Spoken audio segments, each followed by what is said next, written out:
नमस्कार, मैं हूं रोहित। आपका स्वागत करता हूं VSS न्यूज पे। जैसा कि तमाम सभी दोस्त जानते हैं कि आज विश्व पर्यावरण दिवस है और आज हम कुछ विशेष चर्चा करने वाले विशेष पर्यावरण दिवस के शुभ अवसर पर।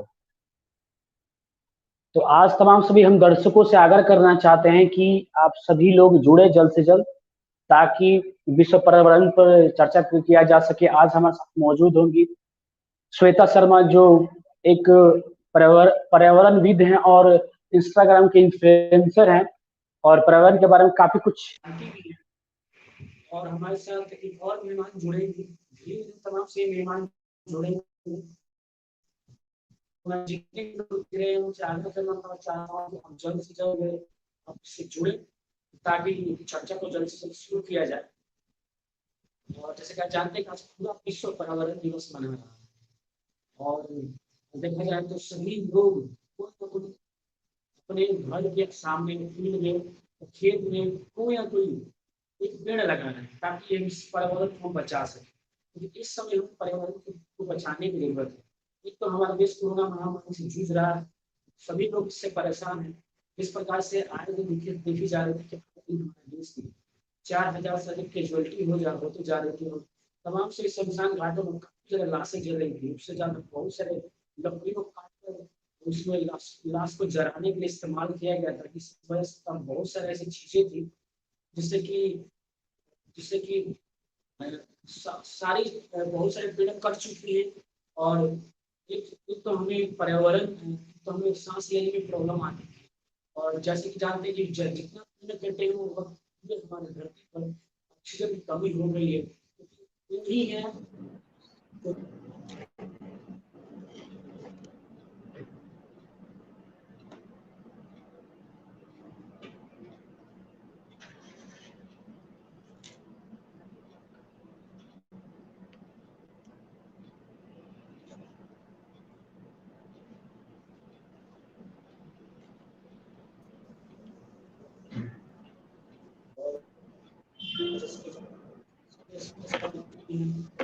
तो विशेष जो चर्चा है पर्यावरण को कैसे बचाएं, सभी लोग पर्यावरण को कैसे जागरूक करें, इसी के संबंध में आज हम और श्वेता ये चर्चा करने वाले हैं। श्वेता जी, सबसे पहले मैं आपके चैनल पर आपका स्वागत करना चाहता हूँ। Thank you so much. बहुत बहुत धन्यवाद। जैसा कि श्वेता जी, आज का जो विशेष चर्चा है विश्व पर्यावरण के दिवस के शुभ अवसर पर। और आज पूरा विश्व पर्यावरण दिवस मना रहा है और इससे सभी लोग कैसे मनाए, लोगों को कैसे जागरूक किया जाए। हमारा पूरा देश ऑक्सीजन की समस्या से जूझ रहा है। बहुत सारे लोगों की ऑक्सीजन से प्रॉब्लम हो रही थी, बहुत सारे लोग ऑक्सीजन से मर चुके थे। अगर हमारे यहाँ पेड़ होती, अगर यहाँ पेड़ पौधे होते तो शायद ऐसी ऑक्सीजन की समस्या नहीं होती। तो इससे लोगों को कैसे जागरूक किया जाए, इसके बारे में बताइए। सबसे पहले मैं सभी लोगों को वर्ल्ड एनवायरनमेंट डे की बहुत बहुत शुभकामनाएं देनी चाहूँगी, क्योंकि एनवायरनमेंट ही है जिसके वजह से, नेचर ही है, अर्थ ही है, जिसकी वजह से हम आज हैं और जिसके वजह से हमें सारी चीज़ें मिल रही हैं। तो इसके ऊपर मैं पहले कुछ बताना चाहूँगी कि वर्ल्ड एनवायरनमेंट डे 2021 इस साल का हमारा थीम है रीइमेजिन, रीस्टोर एंड रिक्रिएट। ये हमारा थीम है। तो इसको लेकर हम कुछ ना कुछ कर सकते हैं, निजी तौर पर भी, as a government, as a private institute, private organisation, किसी भी तरह से। तो रिस्टोर का मतलब हुआ कि हमारे पास जो भी है उसको हम फिर से अपनी तरह से उसको वापस से रखें। रीइमेजिन मतलब कि जो हम सोच रहे हैं, जो चीज़ हम हमारे सोच में है, जो हम लाना चाहते हैं, जो हम करना चाहते हैं, उसको वापस से एक बार सोचें।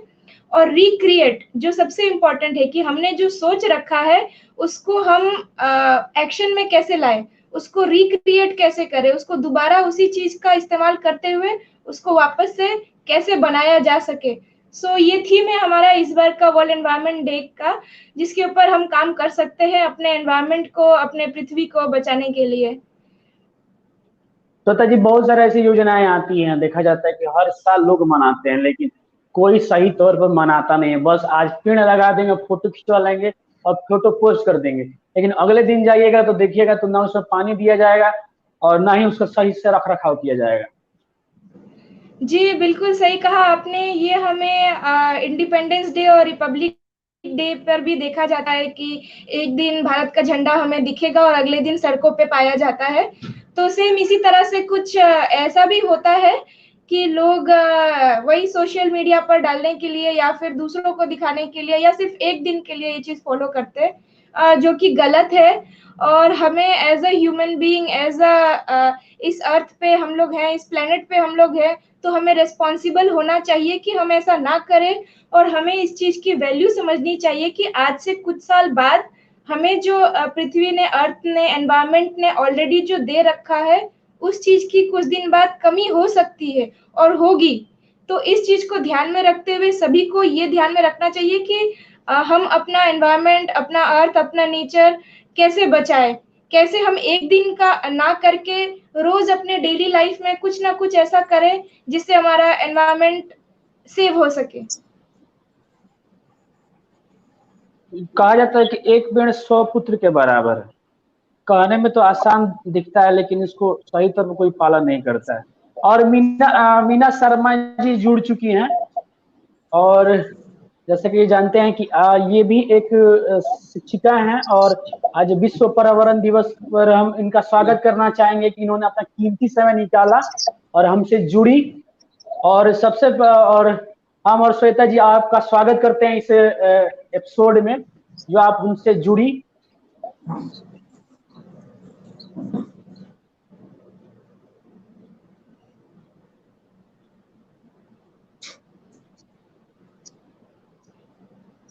हम चाहेंगे कि सभी को कुछ विश्व पर्यावरण दिवस के शुभ अवसर पर कुछ आप सभी लोग को बताएं कि इस पर्यावरण दिवस के शुभ अवसर पर सभी लोग को क्या करनी चाहिए। 2 शब्द बताएं। मीना शर्मा जी से मैं अनुरोध करना चाहता हूं। सबसे पहले मैं बीएसएस चैनल वाले को थैंक्स बोलती हूँ, जिन्होंने मुझे ये अवसर दिया कि मैं कुछ न कुछ अपने शब्दों से मैं जाहिर कर सकूं। और रोहित जी को बहुत बहुत धन्यवाद, मतलब जिन्होंने हम लोग को इस अवसर पे लाया कि हम लोग कुछ न कुछ इस चीज को बोल सकें। तो पर्यावरण दिवस जैसा कि हम जानते हैं कि हम सभी को अपने नहीं, रोज रोज तो हमें सभी को अपने अपने जन्म दिवस के उपलक्ष्य में एक एक पेड़ लगाना चाहिए। जैसा कि आज समय चल रहा है कि मतलब इससे हमारे समाज में कितने ऑक्सीजन की कमी हो गई है। हमारे यहाँ इसको बहुत लोगों ने नहीं महत्व दिया, पेड़ पौधों को काट दिया, जिससे देखिए आज के समय में ऑक्सीजन की कितनी कमियां हो रही हैं। और क्या मैं बताऊं, बहुत ही बुरा वक्त चल रहा है। शायद ये पर्यावरण दिवस पर हम सभी इस बात को मतलब अपने से ये निश्चित करें कि हाँ, हम सभी को एक एक पेड़ कम से कम हमें अपने एक जन्मदिन के अवसर पे बच्चे से लेके बड़े को लगाएं, तो भी हमारे समाज में मतलब बहुत से पेड़ पौधे हो जाएंगे और हमारा फिर से मतलब हम लोग को जो इस परेशानी का सामना करना पड़ रहा है उससे हम लोग को निजात मिल सकती है। जैसे कि मीना जी, मैं ये कहना चाहता हूँ कि कहा जाता है कि जब एक पेड़ लगाया जाता है 100 पुत्र के बराबर, लेकिन उसी पेड़ को काट दिया जाता है और उस पुत्र को ही काट दिया जाता है। सिर्फ बोलने में आसान लगता है कि हम अपने बेटे समान 100 बेटों को लगा रहे हैं, लेकिन उस बेटे को काटने में देर नहीं लगता है और उससे पर्यावरण की हत्या हो जाती है। और आए दिन पर्यावरण जब हमसे खिलवाड़ करता है तो हम किसी को नहीं छोड़ता है। तो यही चीज है ना, इस चीज को हमें और आपको और सारे समाज के लोगों को ये चीज समझना पड़ेगा कि हमारे लिए पेड़ पौधे ऑक्सीजन से लेकर कितना जीवन में उपयोगी ये चीजें हैं। हरा भरा भी रहेगा तो हमें स्वच्छ वातावरण की प्राप्ति होगी, हवा है, ऑक्सीजन है, सब कुछ। तो क्यों ना हम जब भी जागो तभी सवेरा, हम आज से ही प्रयास करें कि बच्चे जो हैं और बड़े या हम सब लोग अपने अपने बर्थडे पर कम से कम अपने अपने जन्मदिन के अवसर पर अपने घर के परिवार के सदस्यों से एक एक पेड़ छोटा लगाएं, बड़ा लगाएं, जो कि आगे चलकर कम से कम मतलब आगे का सबक मिले सबको कि हाँ हमें भी ऐसा करना चाहिए। श्वेता जी ये आपके तो पास मैं है आना चाहूंगा। श्वेता जी हम आपके पास आना चाहेंगे कि अक्सर देखा जाए जो दक्षिण भारत में होते हैं, दक्षिण भारत में अक्सर पेड़ को प्रधानता बहुत ज्यादा सारा दी जाती है। आप गुवाहाटी से बिलोंग करती है, गुवाहाटी में भली बात जानती है कैसे वहाँ पेड़ों को रख रखाव किया जाता है, वहाँ पर्यावरण देखने को मिलता है और बारिश भी ज्यादा होती है। लेकिन हम उत्तर भारत की तरफ आएंगे तो वहां पर देखा जाता है कि पेड़ों का कटाव काफी ज्यादा होता है और इसका सबसे बड़ा जिम्मेदार जनसंख्या। जितना जनसंख्या बढ़ती जा रही है उतना देखा जाए पेड़ों का कटाव हो रहा है और उत्तर भारत में स्पेशली इसका रख रखाव नहीं हो पाता है। जी बिल्कुल, ये जो हमारे फॉरेस्ट को, हमारे ट्रीज को जो काटा जा रहा है वो मेनली डेवलपमेंट की वजह से हो रहा है और ऑब्वियसली जनसंख्या पॉपुलेशन बढ़ रही है उसकी वजह से हो रहा है, क्योंकि जितनी हमारी जनसंख्या बढ़ेगी उतनी लैंड की जरूरत पड़ती है, हमें घर की जरूरत पड़ती है, रिसोर्सेज की जरूरत पड़ती है, सामान की जरूरत पड़ते हैं, जिसकी वजह से हमारे पेड़ पौधे काट दिए जाते हैं घर बनाने के लिए, रहने के लिए। तो इस पे हम ये 2-3 चीजें कर सकते हैं कि एक तो हम पॉपुलेशन कंट्रोल को जनहित में लाए। हाँ, लोग अपने स्तर पे समझे कि हाँ पॉपुलेशन कम करना कितना जरूरी है, वरना आज से 20 साल बाद, 50 साल बाद वो जो रिसोर्सेस है, पेट्रोल है, पानी है, पीने वाला पानी है, वो सब कुछ भी नहीं मिलेगा हमारे फ्यूचर जनरेशंस को और उन्हें बहुत ही तकलीफ से गुजरना पड़ेगा।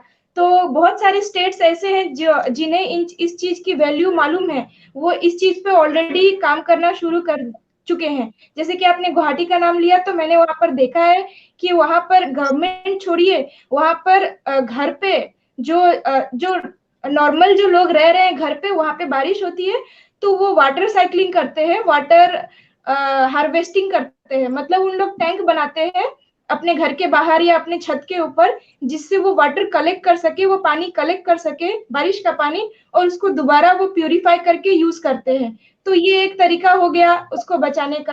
दूसरी बात, वहां पे प्लांट्स कट नहीं किए जाते। वहां पे पहले के जमाने में ट्री हाउस हुआ करती थी कि लोग ट्री के ऊपर, पेड़ के ऊपर ही ज्वाइन करके घर बना लेते थे। उसमें जरूरी नहीं है कि वो पेड़ को काटे तभी घर बनेगा। तो एक ये चीज वो लोग करते थे। तो ऐसी कई सारी चीजें, ऑप्शंस वो लाए हैं जिनकी वजह से वहां पे ग्रीनरी बहुत ज्यादा है, पेड़ पौधे वहां ज्यादा नहीं कटते हैं। और अभी भी वहां पे गवर्नमेंट माइनिंग और कोल और ये सब खदान, ये सब के ऊपर बहुत वहां पे स्ट्रिक्ट रेस्ट्रिक्शंस है। तो नॉर्थ ईस्ट में ये सब चीजें बहुत ज्यादा है जो बाकी स्टेट्स को भी इम्प्लीमेंट करनी चाहिए, जिसके वजह से और भी हमें फायदा हो सकता है। मीना जी मैं पूछना चाहता हूँ कि बिहार, उत्तर प्रदेश और झारखंड, चाहे गुजरात हो या मतलब अदरवाइज इधर इधर जाओ, पानी की समस्या बहुत ज्यादा होती है। पहले कहा जाता था कि 60 फीट या 30 फीट के आसपास पानी आ जाता था, लेकिन अब देखा जा रहा है कि 200-300 फीट खोदना पड़ रहा है और अक्सर हम लोग प्यूरिफाई का यूज कर रहे हैं जो हमारे लिए काफी ज्यादा हानिकारक है।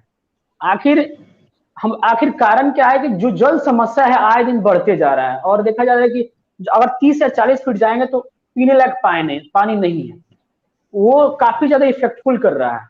इसके लिए क्या करनी चाहिए, लोगों को पानी की जो समस्या है उसको कैसे दूर किया जाना चाहिए? जहाँ पर पर्याप्त मात्रा में पानी उपलब्ध है वहां पर लोग इसका मिसयूज करते हैं।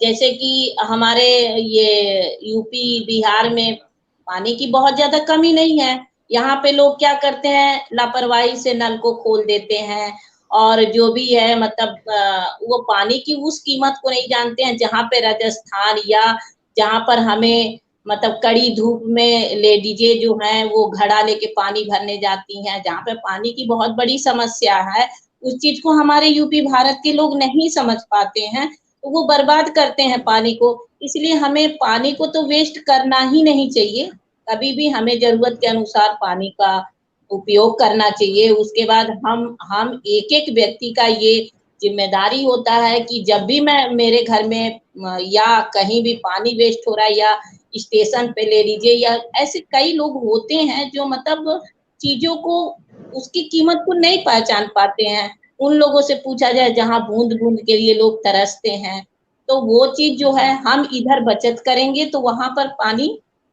अदर लोगों को मिलेगा। तो मतलब हर चीजों में हमें अपने को सोच समझ के दूसरों के ऊपर भी ध्यान देकर हमें इस कार्य को करना चाहिए। जहां तक मुझे ये समझ में आ रहा है कि कोई भी चीज यदि हमें मिला है तो उसका मिसयूज ना करें, हम उसका यूज करें, और ताकि सबको इसका मतलब फायदा हो सके पानी का। मतलब मीना जैसे जी, सरकार ने बहुत सारी योजनाएं ली है पंचायत स्तर पर भी। देखा जाता है उत्तर प्रदेश या बिहार या झारखंड में सरकार वहां पर जल को लेकर काफी ज्यादा सीरियस दिखाई देती है। मतलब हर घर नल। जैसे बिहार में मैं बात करूं तो 7 निश्चय योजना के तहत हर घर गली हर घड़ी नल की व्यवस्था की है। लेकिन आप बिहार में जाएंगे तो ना सही तौर पर नल बना है, ना सही से पानी आता है, और अगर सही से बना भी है तो वहां के लोगों के द्वारा वहां मिसयूज किया जाता है। जो जो पानी की टोटी होती है उसको उखाड़ दिया जाता है, पानी ऐसे ही फेंकता है। लेकिन बहुत सारे लोग होते हैं, देखते भी हैं, लेकिन वो कुछ करते नहीं है। आखिर इनके लोग ये लोग कैसे जागरूक हो? इसके पीछे कारण क्या है? इससे जितना मिसयूज हो रहा है आने वाले फ्यूचर के लिए तो हमारे लिए ना दिक्कत है। हाँ, तो यही तो बात है ना कि जो चीज हमें आसानी से उपलब्ध हो जाती है हमारी तो वो क्या करते हैं, मतलब मान लीजिए कि कोई भी योजना आई तो हम किसी के सुख सुविधा के लिए इस काम को कर रहे हैं, और उसका क्या होता है कि फिर वो चीज हमें मिल जाती है। जैसे बिहार में ही है, बहुत सारा योजना चला कि सबको पानी मिले, सबको बिजली मिले, सबको हर लोगों को जैसा सुविधा मिले। लेकिन लोगों ने क्या किया, इस सुविधा को असुविधा में बदल देते हैं। वो क्या किए, पानी का यूज किए, नहीं पानी आ रहा उसको जबरदस्ती खींचे ताने, उसको बिजली का तार है उसको तोड़ दिया। मतलब ये सारी चीजों को मैं कहना चाहूंगी कि कम से कम कोई चीज हमें यदि मिल रहा है, उसका अवसर मिला है, मुझे वो सारी चीजें ठीक है सरकार के माध्यम से मिल रही है या ऐसे मिल रही है, तो हमें उसे सोच समझकर अपना घर अपना सामान समझ के उसको यूज करना चाहिए मेरे हिसाब से। लेकिन लापरवाही ऐसी चीज है कि लोग समझते हैं कि अब नेता के विषय में मैं क्या कहूँ, कोई उनको अच्छा कहता है, कोई उनको बुरा कहता है। मैं इसको ना मैं कुछ नहीं बोल सकती हूँ क्योंकि मैं एक शिक्षिका रह चुकी हूँ, तो मैं कैसे इस चीज को कन्फर्म बोलूं। नेता में भी अच्छे लोग होते हैं, खराब लोग होते हैं। तो मान लीजिए कि किसी भी वजह से हमारे बिहार को आगे बढ़ाने के लिए अच्छी गाइडलाइन दी जा रही है कि हाँ चलिए हम टॉयलेट बनवा दे रहे हैं, नल लगवा दे रहे हैं, या सारी सुख सुविधा दे रहे हैं। लेकिन कुछ लोग तो इस चीज को समझते हैं और कुछ लोग समझाने का प्रयास करते हैं, तो उनको लोग चुप करा देते हैं क्योंकि वो चीजें जो है उन्हें फ्री में मिल जाती हैं और आसानी से मिलती हैं। उन लोगों के विषय में सोचा जाए जिन्हें मतलब चाहते हुए भी ये चीज, ऐसा जगह बहुत जगह है जो चाहते हुए भी ये सारी चीजें नसीब नहीं है। तो अब यही है, जमीन स्तर पे चीज बुरी है और हमारे सारे लोगों की जिम्मेदारी यही बनती है कि मतलब किसी भी चीज को, किसी भी काम को, किसी भी उसको हम अपना काम और अपना जिम्मेदारी समझ के करें। श्वेता तो जी, श्वेता जी, मैं आपके पास आना चाहता हूँ कि आप गुजरात में रहती हैं और गुजरात में वहां पर इंडस्ट्रियल एरिया काफी ज्यादा है, और जब इंडस्ट्रियल एरिया ज्यादा है तो वहां पर देखा जाता होगा कि पानी की समस्या आती होंगी, पर्यावरण की समस्या आती होंगी। तो आखिर वहां की प्रॉब्लम क्या है? वहां के पानी कैसे, थोड़ा सभी लोगों को बताएं कि वहां के लोग कैसे अपना रख रखाव करते हैं। इसके ऊपर मैं ये बोलना चाहूंगी कि पानी तो हमारे अर्थ पे 70% उपलब्ध है, लेकिन वो जो पानी है वो खारा पानी है, उस पानी को हम पी नहीं सकते हैं। तो गुजरात के साइड बाय साइड में भी सीज ओशियंस बहुत सारे हैं, समुद्र हैं, लेकिन उसका पानी का इस्तेमाल नहीं हो सकता है क्योंकि वो सी वाटर है, वो सलाइन वाटर है, वो खारा पानी है, उसको यूज नहीं किया जा सकता है। उसके लिए हमें डीप वेल जो नॉर्मल पानी जो हम लोग पीते हैं उसको ही पीना पड़ेगा। तो one of the main reasons ये है कि यहाँ पर समुद्री एरिया है, तो जो पानी है बट वो पानी पीने लायक नहीं है। दूसरा कि ये ड्राई सूखा जगह है, या लैंडस्लाइड होता है, कच्छ हो गया, भुज हो गया, ये एरिया, ये क्लाइमेट ही ऐसा है, यहाँ पर वाटर की स्कैरसिटी है, वाटर की कमी है, यहाँ पर अवेलेबल नहीं है। तो यहाँ पर बहुत सारे जगहों पे, जैसे मैंने बताया, कच्छ हो गया, भुज हो गया, ये सारे जगहों पे औरतों को स्पेशली बहुत ज्यादा कष्ट करके मटके में पानी ले लेकर वो आती हैं रोजमर्रा के काम करने के लिए। उन्हें बहुत प्रॉब्लम झेलना पड़ता है इसके वजह से, क्योंकि इधर पानी की प्रॉब्लम है। इस पे मैं एक पॉइंट बोलना चाहूंगी, जैसे कि आपने क्वेश्चन किया था कि क्या करें जो लोग समझते नहीं है कि पानी बचाए या अपने एनवायरनमेंट को बचाए या अपने आसपास के जगहों को साफ रखें। उस पर मैं ये एक चीज कहना चाहूंगी कि हमारे स्कूल में ये चीज एक सब्जेक्ट या एक क्लास या एक सेशन ऐसा कुछ इंक्लूड करना चाहिए, जिससे बच्चे के दिमाग में ये आए कि हाँ, एनवायरनमेंट हमारे लिए कितना जरूरी है। पानी बचाना, अपने फॉरेस्ट को बचाना, पेड़ पौधों को बचाना, साफ सफाई रखना, रिसोर्सेस को कम लिमिटेड कैसे यूज करना, ये एक क्लास या सेशन रहना चाहिए। हमारे सब स्कूलों में कंपलसरी सब्जेक्ट रखना चाहिए, क्योंकि फॉरेन में ऐसे क्लास और सेशंस और सब्जेक्ट्स होते हैं, छोटे से ही बच्चों को सिखाया जाता है। पौधा लगाने का क्लास होता है उन लोग का, वेजिटेबल उगाने के क्लास होते हैं कि ऑर्गेनिकली सब्जियां कैसे लगाएं, हमारे पास सब्जियां नहीं है तो कैसे उगाएं, हमारे फार्मर्स कितनी मेहनत करते हैं, कैसे, ये सब बाहर में ऐसी क्लासेस होती है। बट हमारे इंडिया में मैंने ऐसा कुछ नहीं सुना है कि ऐसी कोई क्लासेस होती होंगी।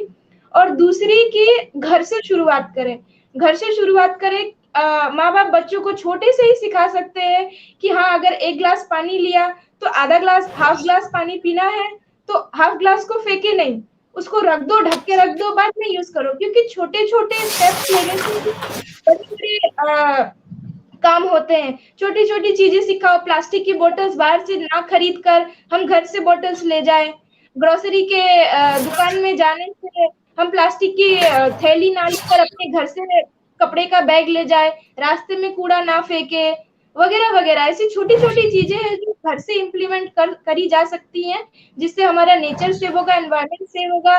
पानी कैसे, जैसे एक बार कपड़े धुल गए या 2 बार 3 बार धुल गए, तो उस पानी को कैसे दोबारा यूज करना है, उसको बाथरूम में यूज कर ले, उसको ऐसे ना फेंके। तो ये छोटे छोटे टिप्स हैं जो नॉर्मली हमारे घर पे माँ लोग करती भी हैं, और ये सब चीजें बच्चों को सिखानी चाहिए ताकि वो बड़े हो तो ये सारी चीजें उनके दिमाग में रहे। कि जैसे कि मेरा है, मैं कूड़ा नहीं फेंकती हूँ, मैं बैग में डालती हूँ, क्योंकि मेरे बचपन से आदत है, मुझे कूड़ा नहीं फेंकना है, बॉटल लेके जाना, थैली लेके जाना। तो ये सारी छोटी छोटी चीजें हैं जो हमारे एनवायरनमेंट को सेव करेंगी। वीना जी, मैं आपके पास आना चाहता हूँ। अभी हाल फिलहाल में कोरोना जैसे था, कोरोना में देखा कि बिहार और उत्तर प्रदेश में बहुत से ऐसे कोरोना लाशें थी जो गंगा में बहा दी गई, वेस्ट कर दी गई। आज कम से कम 1000 से ज्यादा वहां पर गंगा में लाशें तैर रही हैं। गंगा को हम पवित्र नदी मानते हैं, हमारी प्राचीन नदी है। हम बहुत सारे योजनाएं लाते हैं कि हम इस योजना को लाकर गंगा का बचाव करेंगे। आखिर कम से कम सरकार को चाहिए ना कि कम से कम इसका बचाव करे, लेकिन देखा जा रहा है आए दिन जो हमारे गंगा की पवित्रता है वो खत्म हो चुकी है, पूरी तरह से अपवित्र हो चुकी है। जिसे हम पानी को घर में रखते तो वो पानी घर में रखने लायक नहीं है। बहुत सारे मछलियां भी मर रही है, जिससे पर्यावरण के लिए काफी ज्यादा नुकसान भी।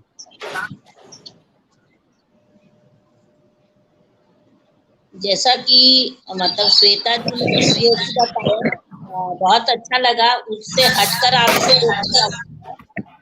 जब कहीं भी ज्यादा में कोई अनुचित कार्य हो जाता है, मान लीजिए कोरोना का काल ऐसा आया कि ना उसकी गिनती रह गई, मौतों की आंकड़ा रह गया, ना बीमारी का आंकड़ा रह गया, मतलब अनगिनत सारे ऐसे काम होने लगे जो हम लोग नहीं, कभी ऐसा भी समय आएगा जो कि मान लीजिए कि नदी में बहेंगी, हॉस्पिटल में भी लाशें रहेंगी, और हमारा जहाँ शमशान घाट है वहां भी लाइनें लगी रहेंगी। तो अब ये सारी चीजें तो हमारी अचानक हो गई। तो मान लीजिए कि अब कोई भी इस काबू को रोकने के लिए, मतलब इस कार्य को रोकने के लिए कोई कहाँ तक इसका सोच सकता है। तो बहुत सारी चीजें, बहुत सारे दिक्कतों का सामना करना पड़ रहा है।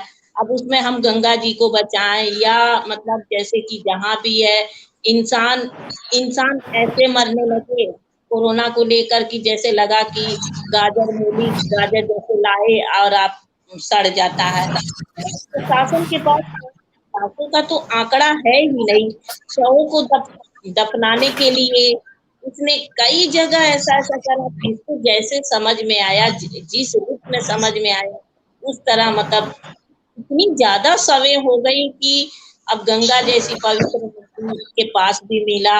आपका हर जगह जहाँ सुनिए हॉस्पिटल मतलब कई जगह मेरे रोड पर मिला, स्टेशन पे मिला, ट्रेनों में मिला। आप बताइए फिर अब इसके लिए अब हमें और सरकार को दोनों को सोचना पड़ेगा ना। अब तो चीजें तो जो हमारे बीच से हो रही हैं और जो चली रही, अब आगे मुझे क्या करना है इसके लिए जो है हमें सोचना, हमें क्या सोचना है सारे लोगों को सोचना पड़ेगा।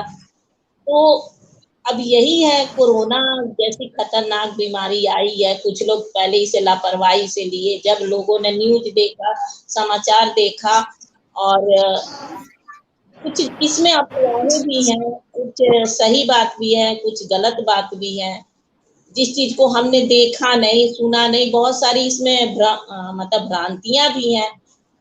अब रह गई पीने वाली पानी की बात, तो हम अपने घर में ही उस चीज को हर इंसान सेव करके पी सकता है। जैसे हमारे बस में जो चीज है वही तो मैं कर सकती हूँ और सारे लोग जहां पर जिस माहौल में ये सारी चीजें हो रही हैं वो सभी अपने अपने प्रिकॉशन के तौर पे पानी को मतलब साफ करके जिस भी विधि से साफ किया जाए, गर्म करके किया जाए, ऐसे किया जाए, तो हम सबको मिलके करना पड़ेगा।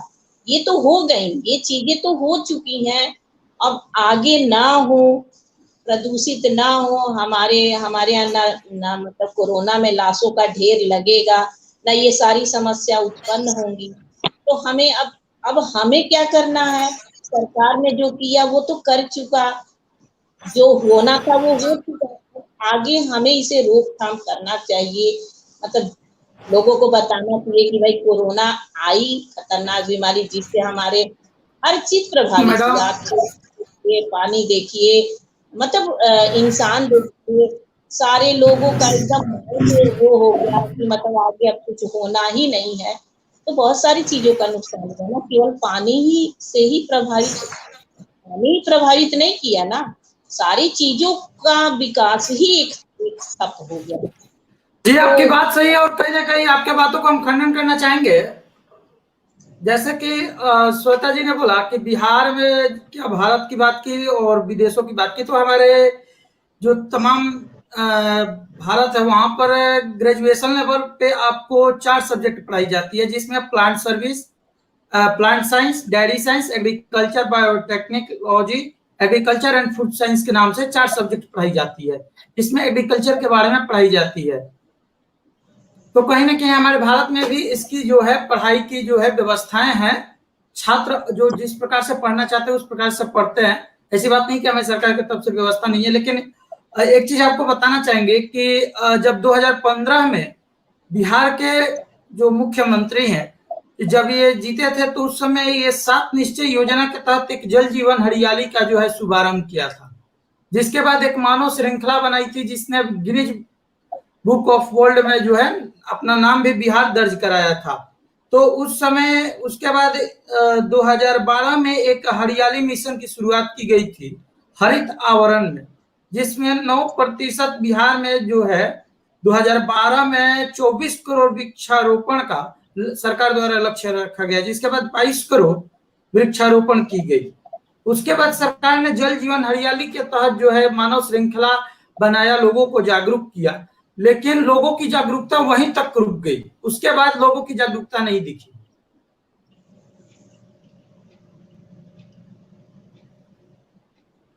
जी मैं आपके उस पॉइंट का जवाब देना चाहूंगी कि आपने जो कहा कि ये एग्रीकल्चर वगैरह वगैरह ये जो सारे सब्जेक्ट्स है, बायोटेक्नोलॉजी, ये सब अवेलेबल है। तो ये जो सारे सब्जेक्ट्स है ये हमारे 12 से या 12 के बाद हम चूज कर सकते हैं। बट मैंने जो कहा था कि हम छोटे छोटे बच्चों को जो ABCD सीख रहे हैं, जो क्लास 1 में 2 में है, अभी वो छोटे हैं, जो उनका मेन ग्रोथ पीरियड होता है, जब उनका माइंड सबसे ज्यादा चलता है, उस टाइम पे हम अगर उन्हें एक सेशन ले लें, एक क्लास ले लें, जिस तरह के आर्ट एंड क्राफ्ट के क्लास होते हैं, डांस के क्लास होते हैं, सब चीजों के क्लास होते हैं, उसी तरह इस पर एक क्लास ले ले जिनमें उन्हें सिखाया जाए इसकी वैल्यू कि हमें पौधे लगाने चाहिए, हमें पौधे नहीं तोड़ने चाहिए बिना मतलब के, छोटी छोटी ऐसी चीजें। तो उससे क्या होगा कि वो बच्चे के माइंड पे हमेशा से छोटे से ही वो सारी चीजें जाती रहेंगी और वो बड़ा होकर वो चीज फॉलो करेगा। और जो ये सब्जेक्ट्स है, वो सब्जेक्ट्स पे हम पढ़ाई करते हैं और पढ़ाई करते हैं, उसको इम्प्लीमेंट नहीं कर पाते क्योंकि वो प्रैक्टिकली बचपन से हमारे दिमाग में वो चीजें नहीं रहती हैं। सो मेरे कहने का ये मतलब था कि हम छोटे बच्चों से ही शुरुआत करें कि एटलीस्ट उन्हें ऐसा एक सेशन दे, ऐसा एक माहौल बना दें जिन्हें एक एक बच्चे को पता हो कि हाँ हमें कूड़ा नहीं फेंकना है, हाँ हमें पौधे नहीं बर्बाद करने हैं, हमें सामान नहीं बर्बाद करना है, हमें इलेक्ट्रिसिटी ऑफ कर देना है। तो ऐसा एक क्लास रहना चाहिए, मेरे कहने का ये जी सही बात जी, आपकी बात सही है, लेकिन सुधा जी जैसे कि ये सब जो है जनरिक की बातें हैं, ये तो मतलब कि देखा जा सकता है कि ये जो भी है ये नेचुरल चीज है और ये तो हमारे घर से ही सीख मिलती है। इस पर तो विशेषकर गार्जियन का सबसे पहले सब्जेक्ट शुरू होता है पढ़ाने के लिए, सबसे पहले इस पर गार्जियन को ध्यान देना चाहिए विशेषकर। और कहीं ना कहीं सरकार द्वारा जिस प्रकार से जागरूकता अभियान लगातार चलाई जाती है, जागरूकता के लिए मानव श्रृंखला बनाई जाती है और कहीं ना कहीं उसमें बिहार जो है अव्वल स्थान प्राप्त करता है, लेकिन उसके बावजूद इस प्रकार की जो जल जीवन हरियाली की सरकार की जो लक्ष्य है वो पूरी नहीं हो पाती है। कहीं ना कहीं लोगों में जागरूकता मात्र एक दिन के लिए ही रहता है।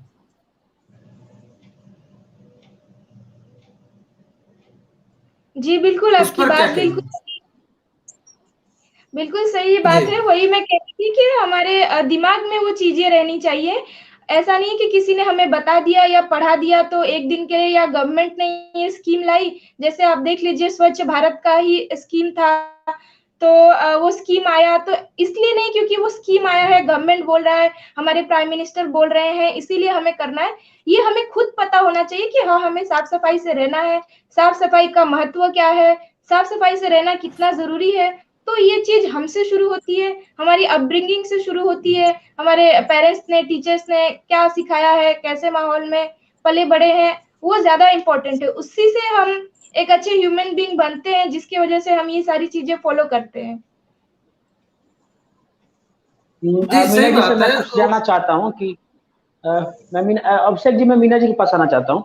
मीना जी, जैसे कि आपके घर में एक पौधे का पेड़ है, मैं एक बार गया था, आम का वृक्ष है, तो आप लोग, मुझे अजीब सा लगा कि शहर में देखा जाता है कि पेड़ बहुत कम होती है और जो प्लांट्स वगैरह होते हैं जो शो कॉज के लिए रखे जाते हैं, लेकिन बड़े बड़े पेड़ नहीं होते हैं, सिर्फ प्लांट से ही वो लोग सुरक्षित रखते हैं। आखिर शहर में बड़े बड़े पेड़ क्यों मतलब घर वाले नहीं लगाते हैं? ऐसा है कि पेड़ सबसे पहले तो मानव जीवन के लिए बहुत महत्वपूर्ण है। ये हमें ऑक्सीजन देते हैं और ये जो होते हैं ना, मतलब इससे बहुत ही सुकून मिलता है इसको देखने से। दूसरी बात, ये हमें ऊर्जा देते हैं, रासायनिक ऊर्जा में परिवर्तित करके प्रकाश देते हैं और एक ये अपना महत्वपूर्ण भूमिका निभाते हैं। तीसरी बात, पेड़ जो है कार्बन डाइऑक्साइड लेते हैं और ऑक्सीजन छोड़ते हैं। चौथी बात, ये मिट्टी के क्षरण को रोकते हैं और पेड़ प्रदूषण को कम करते हैं। रह गई बात, अब हमने भी अपने आंगन में जो है आम का पेड़ लगाया है। आज मुझे लगता है कि मुझे जो है गांव का भी जो आनंद मिलता है, जब अब देखिए खूब अच्छे अच्छे फल लगे हैं हमारे यहाँ, हमारे आंगन में जो है बहुत अच्छे आम के पेड़ हैं, बहुत अच्छे फल लगे हैं। तो जैसे ही मतलब जो आज का समय चल रहा है, लोग बेचैन हो जा रहे हैं, लाइट कट रही है, वो हो रहा है, तो मैं जो हूँ, मैं अपने ही मतलब पेड़ के पास जाती हूँ, इतना अच्छा लगता है कि जो है उसमें आम लटके हुए हैं। मतलब हर साल जो है पेड़, मान लीजिए पेड़ है, एक तो आपको फल दे रहा है, वो एक अच्छी वर्षा का कारण है। गर्मियों के दौरान वो छाया प्रदान करता है, ये हमें ठंडी और हवा भी ताजा देता है।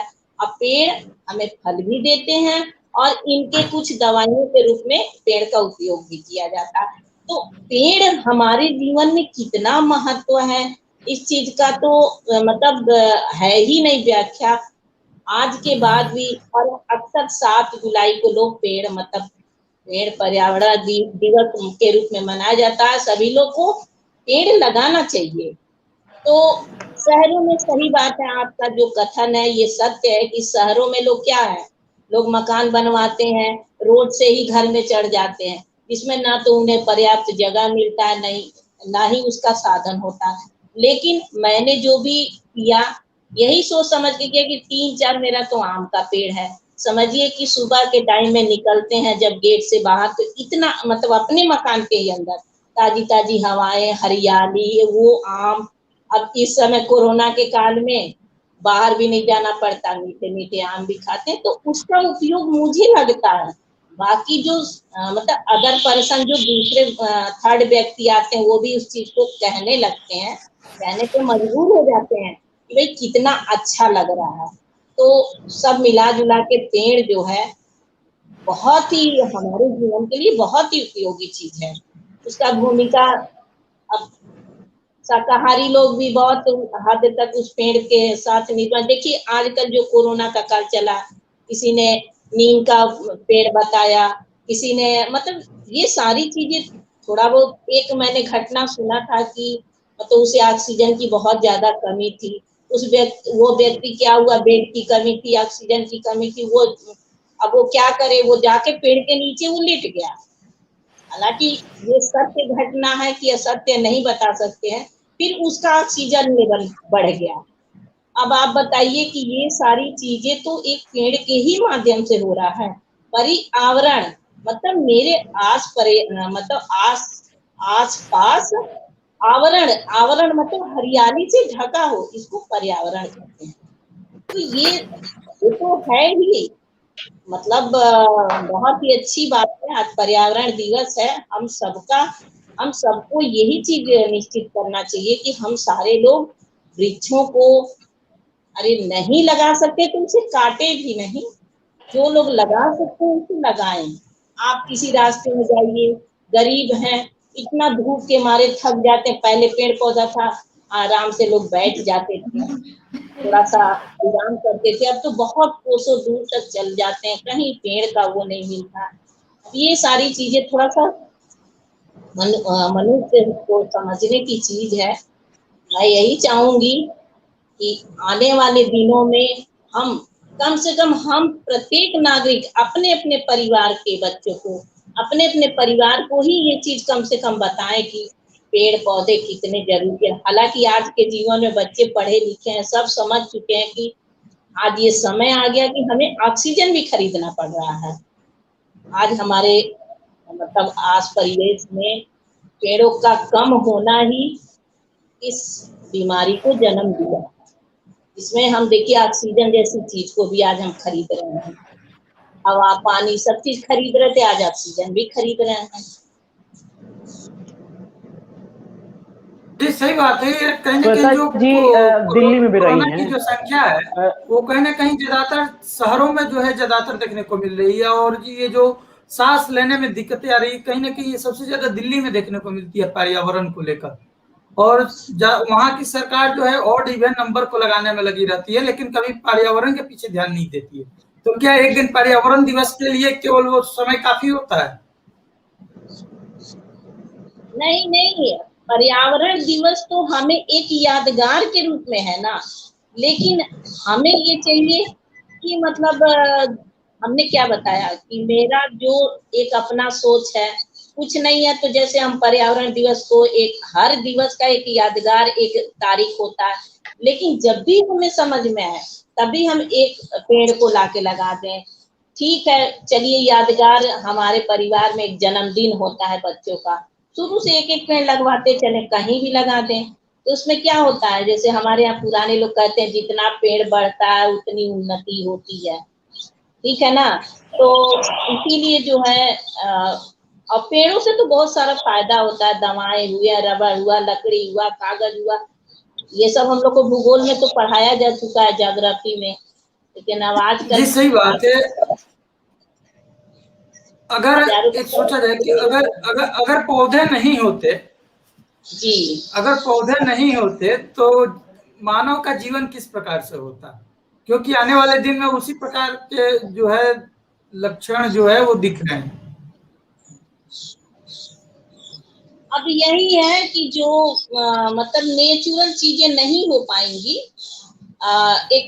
जैसे कि हमें ताजी हवा जो हमें पेड़ से मिलती है, वो उस चीज का बच्चे क्या एहसास करेंगे, नहीं कर पाएंगे बच्चे एहसास। जैसे हम लोग का जो भी एज हुआ, जो हम लोग का बीता हुआ पल है, हम लोग बच्चों को बताते हैं कि ऐसे हुआ था, ऐसे हुआ था, तो अब वो चीजों से बच्चे दूर हो जाएंगे। पेड़ों के बिना जीवन की उम्मीद ही नहीं की जा सकती है। पेड़ मतलब जैसे कि पेड़ अनुपस्थित है, इसका मतलब है कि पृथ्वी पर कोई जीवन ही नहीं है। और दूसरी बात है कि धरती को हरा भरा और खुश करने के लिए पेड़ और हमारे जीवन और धरती के लिए बहुत महत्वपूर्ण भूमिका है। और हमारे जो प्राचीन काल के लोग हैं,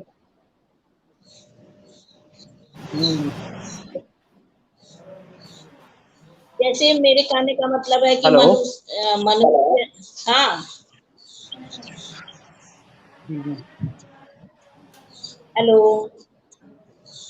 बोलिए आवाज कह रहे हैं कि बोलिए, प्राचीन काल में भी मनुष्य बोलिए कंटिन्यू रखिए। पेड़ों का उपयोग किया और हथियार बनाया, उसकी मदद से शिकार किया। और हम लोग जो है विज्ञान के युग में जो है वैज्ञानिक ने खोज किया, मतलब जैसे कि इससे विज्ञान और मनुष्य के जीवन में तेजी से बदलाव आया है। और पेड़ हमारे जीवन का एक अभिन्न हिस्सा तो है ही, और उसका करना हमारी जिम्मेदारी है। मैडम, एक जेनरिक सोच देखते हैं हम लोग कि जो साउथ इंडियन के लोग होते हैं अधिकांशतः वो केले के पत्ते पर भोजन करते हैं, लेकिन जो भी चाहता हूँ नॉर्थ इंडियन के लोग हैं, नॉर्थ इंडिया के, तो ये अगर केले के पत्ते पर भोजन दिया जाए तो उसे सही नहीं मानते हैं। कई सारे लोग जिनकी मानसिकता है वो भोजन तक नहीं करते हैं, लेकिन सबसे शुद्ध भोजन जो है उसी को माना जाता है, सबसे शुद्ध थाली जो है उसी को मानी जाती है। ऐसा है, थोड़ा सा दक्षिण के लोग में ये केले का भी तो पेड़ बहुत ज्यादा मात्रा में उधर पाया जाता है, और केला तो शुद्ध होता ही है। ये तो अपनी अपनी मानसिकता है, जो शुरू से हम देखते आ रहे हैं उसको हम सही मानते हैं। जो हमारे मतलब पूर्वज करते आ रहे हैं वही चीज सही है, वही चीज गलत है, लेकिन हम लोग इस चीज को नहीं मानते हैं। आप देखिए पूजा में केला का उपयोग किया जाता है, ये तो अपनी अपनी मान्यता है। जिस चीज को आदमी सही मान ले, गलत मान ले, एक बार उपयोग करके तो देखे। अब अपने यहाँ क्या प्लास्टिक का जो है उसमें खाना खिलाया जाता है, प्लास्टिक में खाना खाना तो बहुत अच्छी चीज नहीं है, बट केले के पत्ते में खाना खाना तो अच्छी चीज है। तो अब ये मान्यता के अनुसार अब अपनी अपनी मानसिकता है, इस चीज को सही माना जाता है। सबसे बड़ी चीज ये है कि आप प्लास्टिक की बात करें तो कहीं ना कहीं प्लास्टिक जो है सरकार द्वारा बैन कर दी जाती है, फिर भी लोगों द्वारा जो है उसको बैन नहीं किया जाता है। और कहीं ना कहीं प्लास्टिक जो है काफी हानिकारक होता है स्वास्थ्य के लिए, वो जल्दी गलता भी नहीं है, वो जल्दी खत्म भी नहीं उसका अस्तित्व होता है। लेकिन ये जो पेड़ पौधे होते हैं जिस प्रकार से केले के पत्ते खाने की बात हुई या परास की पत्तल बनती थी पहले, तो कहीं ना कहीं आज तो वो देखने को नहीं मिलती है, बहुत कम देखने को मिलती है। लेकिन जो है प्लास्टिक की अपेक्षा उसकी उपयोगिता से बहुत सारे लाभ मिलते हैं। घर में तुलसी का पौधा होता है तो आदमी के जो मतलब कि बोला जाता है कि जिसे हम लोग भूत प्रेत बोलते हैं, जिस प्रकार से जो मानसिकता आदमी की गलत मानसिकता होती है वो घर में आने से तुलसी के पौधे की गमक से जो है मानसिकता दिमाग को शांति मिलता है। तो खासकर ज्यादातर महिलाएं जो है इसको प्रयोग में लाती हैं, घर में तुलसी का पौधा लगाना इस प्रकार से। तो कई सारी जो होती है, तो इससे क्या क्या मतलब कि लाभ होती है ये हमारे जितने भी दर्शक हैं, और प्लास्टिक को उपयोग न करने और करने के क्या लाभ होते हैं, ये बताने का आप लोग। जैसे हमारे हिंदू धर्म में तो सारे घर, लगभग ऐसे घर मिलेंगे जहाँ तुलसी जी का पेड़ लोग जरूर ही लगाते हैं। सूख जाता है फिर भी लोग लगाते हैं। जी हाँ जी, केवल हिंदू धर्म की बात नहीं है, हमने तो कई मुसलमानों के घर में भी देखा है कि तुलसी के पौधे को बहुत सम्मान के साथ घर के आंगनों में लगाए जाते हैं।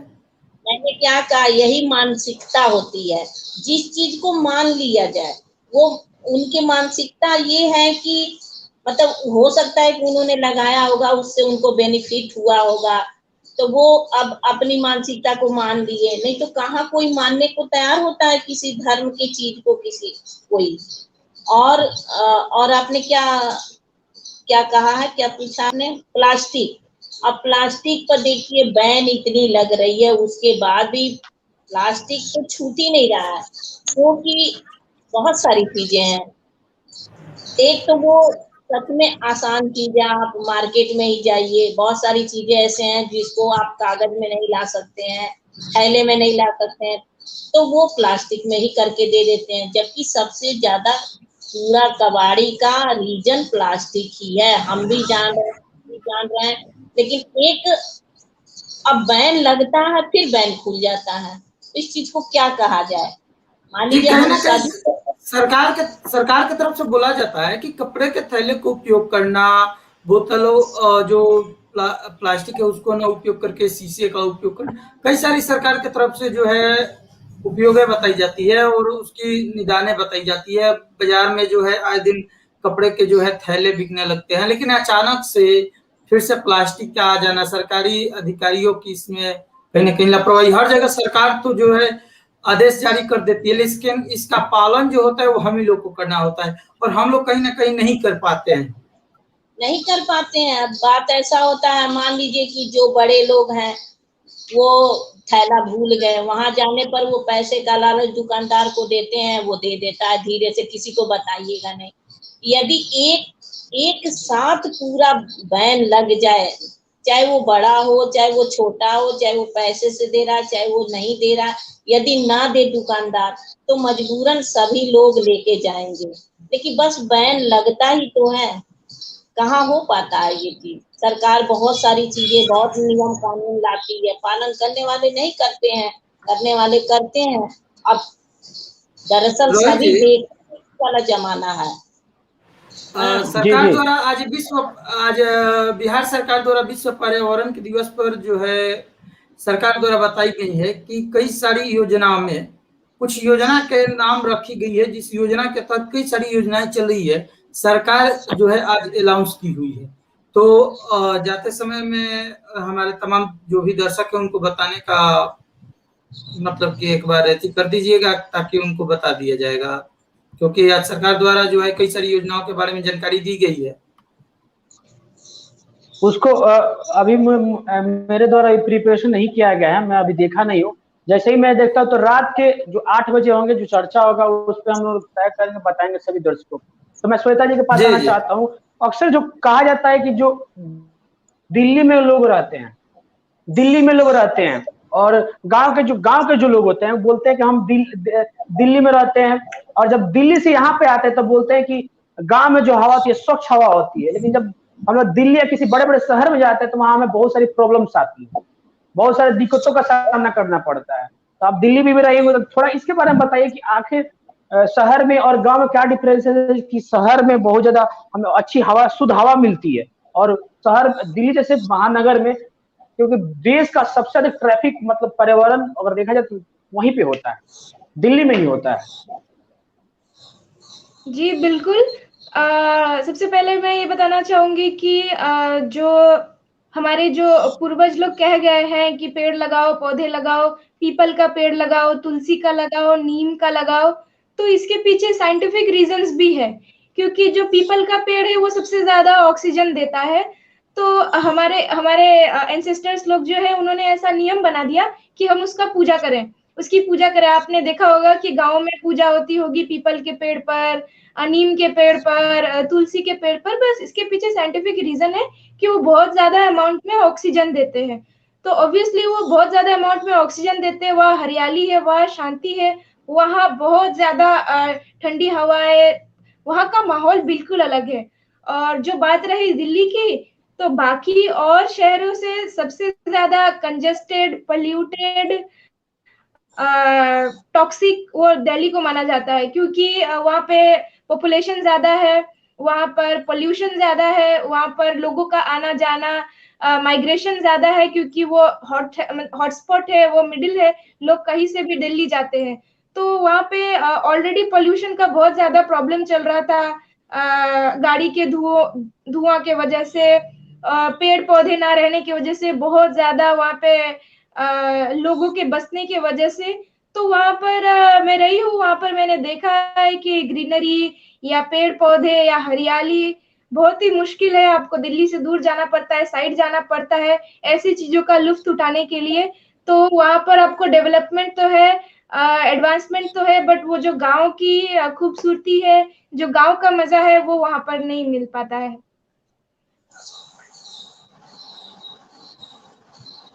एक मैं बात बता रहा, मुंबई का मैं एक रिपोर्ट पढ़ा था कि वहां की एक लेडी थी, वहां अपने मुंबई जैसे कंजेस्टेड शहर में उन्होंने अपने पूरे घर को प्लांट से भर दिया। आखिर प्लांट के क्या फायदे हैं? शहर में अक्सर देखा जाता है कि पौधे मतलब पेड़ों से ज्यादा प्लांट अधिकतर लगाया जाता है, कोई भी हो, आपको या कोई भी हो, मतलब अक्सर देखा जाता है लोग अधिकतर प्लांट वहां लगाते हैं और अपने पूरे जो फ्लैट ही होता है या घर ही होता है उसमें पूरा पौधे ही लगा कर रखते हैं। जी, उसके पीछे एक बहुत बड़ा कारण ये है कि जो शहरों में, मुंबई जैसे शहरों में लोग फ्लोर्स पे रहते हैं, फर्स्ट फ्लोर, सेकंड फ्लोर, बहुत लंबी-लंबी बिल्डिंग्स होती हैं, तो उनके पास इतना स्पेस नहीं होता कि वो पेड़ लगा पाए। लाइक आप मान लीजिए आम का ही पेड़ लगाना हो या पीपल का ही लगा, वो फ्लोर्स पे नहीं लग पाएंगे, क्योंकि उनके पास बहुत ही कम स्पेस रहता है, उनके पास बालकनी होती है, बालकनी में ही वो छोटे-छोटे पौधे लगा सकते हैं, जो मैंने भी लगा कर रखा है। और आमतौर पे लोग लगाकर भी रखते हैं डेकोरेटिव पर्पस के लिए, या खुद को अच्छा फील कराने के लिए, या अच्छा दिखने के लिए, जो भी रीजन हो उसके पीछे। तो सबसे बड़ा प्रॉब्लम यही है स्पेस का, वहाँ पे स्पेस नहीं है, जगह नहीं है कि लोग इतने बड़े-बड़े पेड़ लगाए, तो वो छोटी मात्रा पे छोटे-छोटे पौधे अपने घरों में, अपने बालकनीज में लगाते हैं। अगर मैं नदियों की बात करूं, जैसे कि मैं नदी की बात, दिल्ली में यमुना नदी है, वहां पर देखा जाए तो अब उसके अस्तित्व को खतरा सा महसूस हो रहा है। तो वहाँ इतना ज्यादा वेस्टेज पानी है, काली पानी हो चुकी है कि पहले तो लोग यूज करते थे, लेकिन वहां पर दिल्ली में इतना ज्यादा फैक्ट्रियां हैं कि बहुत ज्यादा पोल्यूटेड हो गई है यमुना नदी। आखिर कैसे इसे रख रखाव और साफ सफाई करे सरकार? जी देखिए, मैं ये नहीं कहूँगी कि इसमें सारा का सारा दोष सरकार का होगा, गवर्नमेंट का होगा, क्योंकि गवर्नमेंट डे बाय डे वो कुछ ना कुछ स्कीम, कुछ ना कुछ प्रोजेक्ट्स लाने का कोशिश तो करती ही है और इम्प्लीमेंट भी करती है, बट जब बिकॉज हमारा पॉपुलेशन बहुत ज्यादा है, वो चीज इतनी इम्प्लीमेंट में नहीं आ सकती। और ऑब्वियसली जॉब्स की और ये सब की भी मारामारी इतनी ज्यादा है कि इंडस्ट्रीज भी सेटअप करनी है, तो इंडस्ट्री से कूड़ा कचरा, टॉक्सिक, हार्मफुल केमिकल्स, वो सब तो निकलेंगे ही, और वो जाएगा कहाँ? उसके लिए तो कोई स्पेस नहीं है, तो उनको नदियों में बहा दिया जाता है। तो इसके लिए हम सबसे पहले ये कर सकते हैं कि कुछ ऐसा एक सिस्टम बनाए, जो पहला फर्स्ट सिस्टम तो ये करे कि वो जो टॉक्सिन्स इंडस्ट्री से जो वो कचरा निकलता है वो नदी में ना जाए, उसका कुछ और टैंक्स बनवाए, गार्बेज टैंक्स बनवाए, कुछ भी करे, बट वो नदी में ना जाए, सबसे पहला बात, क्योंकि वो पानी इस्तेमाल में आता है। दूसरा बात हम ये कर सकते हैं कि हम अपने तौर पे, जैसे कि हम लोग हैं जो एवरीडे अपने घर पे कुछ ना कुछ काम कर रहे हैं, उसमें हम 2 चीजें कर सकते हैं, जो बहुत सारे शहरों में ये अप्लाई भी हो चुका है, कि जो गीला कचरा है और जो सूखा कचरा है, उसकी 2 अलग-अलग पन्नी रखें, सूखे कचरे में गीले कचरे को ना मिलाएं और अलग-अलग डस्टबिन या अलग-अलग पॉलिथीन में उसे फेंकें। उससे क्या होता है, वो दोनों कचरा मिलता नहीं है एक साथ, जिसकी वजह से वो बहुत ज्यादा फायदा होता है वो कूड़े उठाने वालों को, और वो उससे सेव होता है। एक चीज और मैंने पढ़ी थी कि हम अपने तौर पे क्या कर सकते हैं, जैसे कि दूध की पैकेट आती है या किसी भी चीज की पैकेट आती है, तो वो जो पैकेट आती है तो हम ऊपर से उसको ऐसे कोने से काट कर फेंक देते हैं और दूध निकाल लेते हैं। दूध की, जो अमूल दूध समझ लीजिए या कोई भी किसी भी दूध के पैकेट होते हैं, तो हम उसको क्या कर सकते हैं, मैंने उसमें पढ़ा था कि वो जो हमने ऐसे कट किया, उसका जो छोटा हिस्सा आया, वो दूध इस्तेमाल करने के बाद वो पैकेट में वापस डाल के फेंके। वो छोटे टुकड़े को इधर-उधर ना फेंके, वो छोटा टुकड़ा डायरेक्ट ओशियन में, रिवर्स में, पानियों में जाता है और वो मछलियों को, मरीन जो बायोलॉजी, हमारा मरीन जो ओशियन है, ये सारा उसको बहुत खतरा पहुंचाता है। तो उसके लिए गवर्नमेंट ने भी ये रिक्वेस्ट की थी कि वो टुकड़ा पॉलिथीन के अंदर, प्लास्टिक के अंदर डाल के फिर फेंके। सो ये छोटी-छोटी चीजें हम अपने स्तर पे कर सकते हैं। बाकी तो गवर्नमेंट अपनी कोशिश में लगी हुई है करने के लिए।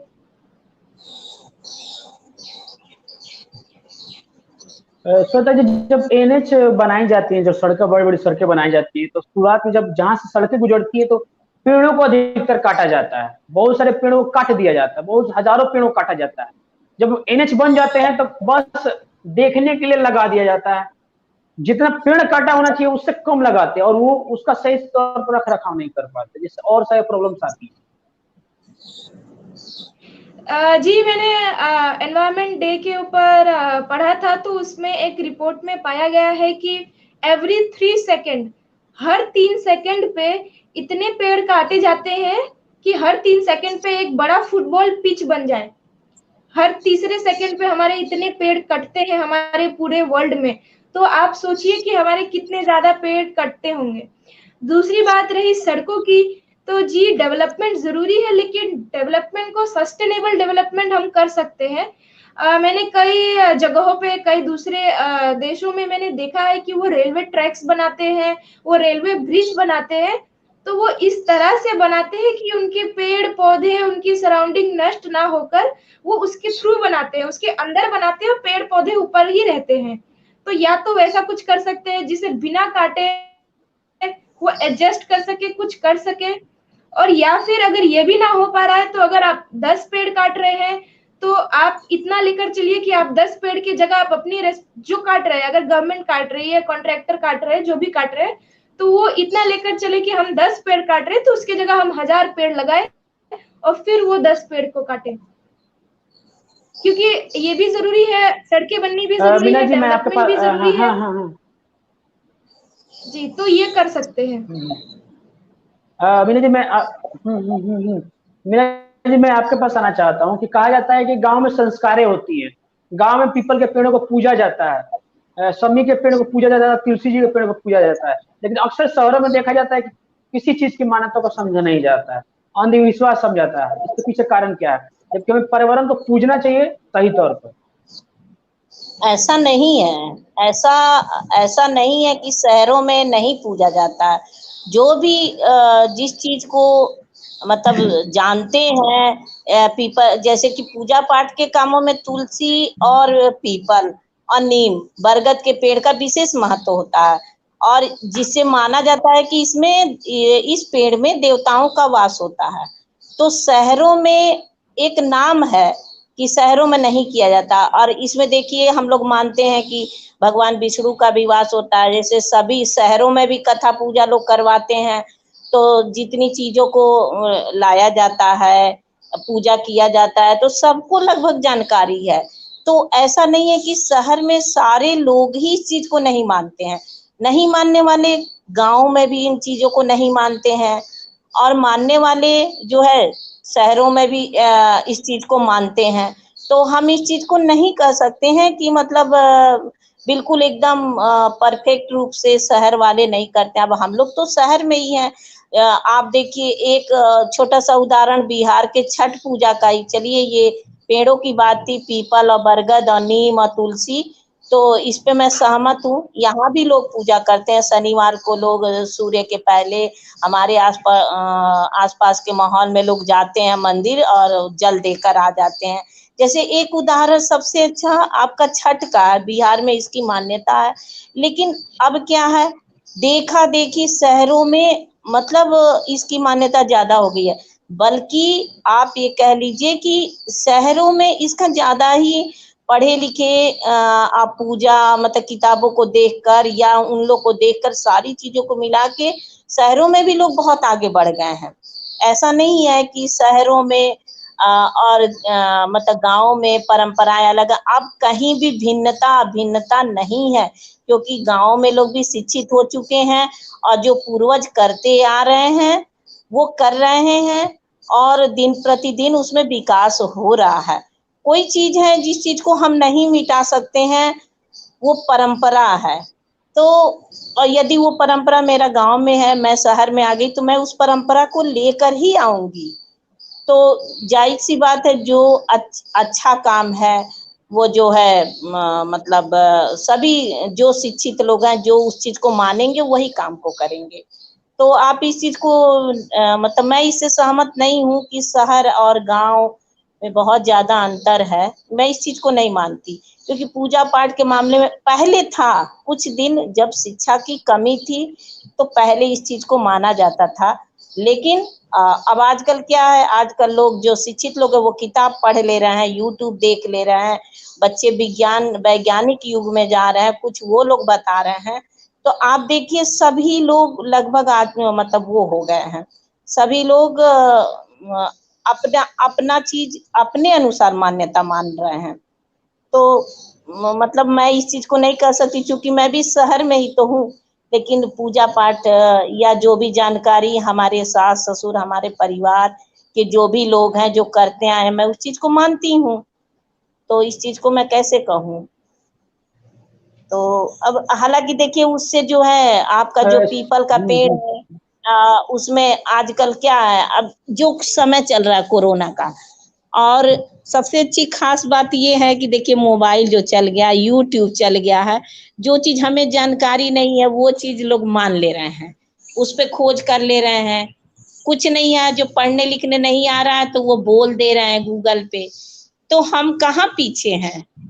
अब ये अलग बात है कि हम उस चीजों को नहीं मान रहे, वो मेरा स्वभाव के अनुसार है, स्वभाव के अनुसार ही मैं चीजों को, अब जैसे श्वेता जी डिपेंड करता है, नेचर पे डिपेंड है। जैसे श्वेता जी ने कहा कि हमें हर प्रयास करना चाहिए, हम 10 पेड़ काटते हैं तो मुझे 1000 पेड़ लगाने का संकल्प लेना चाहिए। मैं ये कहती हूँ कि यदि मैं नहीं लगा सकती हूँ तो जो पेड़ है उसे तो मैं बचाए रखूं,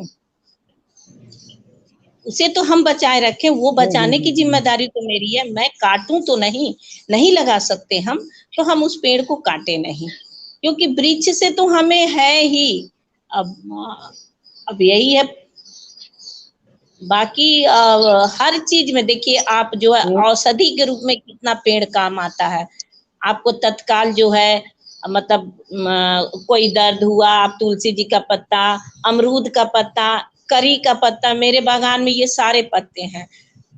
इस चीज को थोड़ा सा उपयोग कर लीजिए, अरे तत्कालिक तो आराम मिल जाता है। तो जब हम इस चीज को समझ रहे हैं, आने वाली पीढ़ी को भी हम इस चीज को विषय में बताएंगे तो समझेंगे बच्चे। आंखों में डाल दीजिए, मतलब बहुत से देसी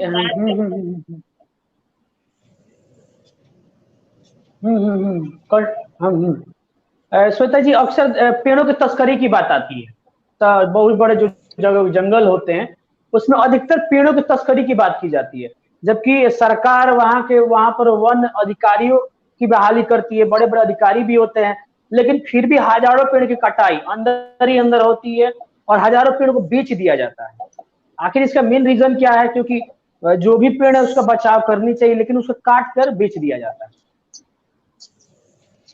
जी, इसका बहुत ही बड़ा रीजन है करप्शन ही है, जिसकी वजह से जो भी इनिशिएटिव ऊपर से लिए जा रहे हैं, मैं ये नहीं कहूंगी गवर्नमेंट कुछ नहीं कर रही है, कुछ नहीं है, ये बात गलत है। गवर्नमेंट कर रही है, लेकिन करप्शन है बीच में। जो भी मीडिएटर्स लोग हैं, जो भी बीच के लोग हैं, जिन्हें सिर्फ पैसे से मतलब है, जो उन्हें ये नहीं पता है कि वो जो काट रहे हैं पेड़ या पौधे या जो भी कर रहे हैं या तस्करी कर रहे हैं, उससे उनको खुद हानि मिलेगी। आगे बढ़कर, आगे जाकर खुद उन्हें उस चीज का नुकसान होगा, क्योंकि अगर पेड़ पौधे नहीं रहेंगे, पानी नहीं रहेगा, तो अकेले का एक इंसान नहीं भुगतेगा, वो पूरी जनजाति, पूरा पॉपुलेशन, पूरी स्पीसीज, पूरे जानवर, मनुष्य सभी भुगतेंगे।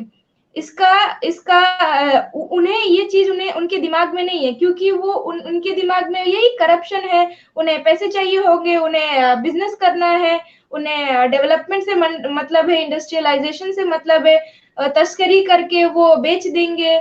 जो बिजनेसमैन या जो ऑनर्स खरीदेंगे उसके बड़े बड़े वो मकान बनाएंगे, फर्नीचर बनाएंगे, लेकिन उन्हें ये समझ नहीं है कि वो बनाकर बिना ऑक्सीजन के, बिना रिसोर्सेज के, बिना खाना पानी के फ्यूचर में कैसे रहेंगे।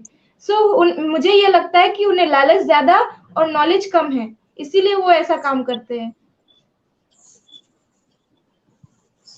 अब पहले के जमाने में देखा जाता है कि गौरैया चिड़िया हमारे घर में आती थी। अब देखा जाता है गौरैया चिड़िया एक भी नहीं दिखाई देती है। बहुत बड़े जो पक्षी हैं वो भी दिखाई नहीं देते, कबूतर भी हैं तो कबूतर भी नहीं दिखाई देते हैं। पहले हम बहुत सारे घर में जब जाते थे, जब मैं अपने घर की बात बता रहा हूँ, कि उसमें गौरैया चिड़िया बहुत सारे होती थी। चहल मतलब उस चौक से आंगन गुजरता था, लेकिन अब कहीं भी नहीं दिखाई देती। इसके सबसे बड़े कारण तो मानव भी तो है, इसका सबसे बड़ा दोषी मानव भी तो है। अगर मानव किसी चीज से पर्यावरण से अगर खिलवाड़ नहीं करता तो शायद ऐसी परिस्थिति हमें देखने के लिए नहीं मिलती। बहुत सारे ऐसे जानवर जो कई बीमारी को रोकते हैं, सियार हो गए या भेड़िया, और बहुत सारे ऐसे जो चीजें, हाथी को मार दिया जाता है, हाथी के दांतों को बेच दिया जाता है, वो जो हिरन के चमड़े हैं उनको तो उनकी तस्करी की जाती है, और जो गाय हमारी मतलब कि बहुत सारे ऐसे चीजें हैं जिसका मानव भी सबसे बड़ा कारण भी है।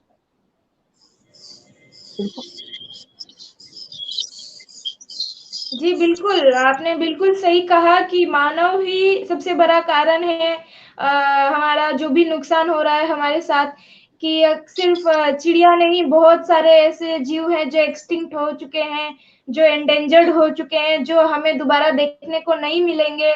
सुनने में आ रहा है जिराफ भी ऐसा, जिराफ के भी बहुत ही कम या शायद नील ऐसे हो गए हैं।